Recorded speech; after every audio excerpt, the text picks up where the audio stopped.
इगतपुरी तालुक्यातील बिबट्याच्या शिकारी प्रकरणात इगतपुरी वन विभागाच्या पथकाकडून तपास सुरू होता. पिंपळगाव मोर येथील मोराचा डोंगर येथे शिकार झालेल्या जंगल परिसरात सकाळी 9 वाजेपासून दुपारी 2 वाजेपर्यंत बिबट्या आणि अन्य वन प्राण्यांचा इतर अवयांचा शोध मोहीम सुरू असताना या शोध मोहिमेत वन विभागाचा कडक खाक्या दाखविल्यानंतर संशयित आरोपीच्या घरातून प्राण्यांच्या हाडांचे अवशेष मिळाले आहेत.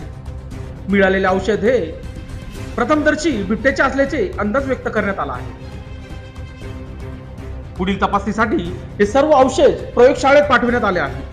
वन अधिकाऱ्यांनी मृत बिबट्याचे 4 सुळे व 1 नख देखील हस्तगत केले असून ही महत्त्वपूर्ण शोध मोहीम नाशिक पश्चिम विभागाचे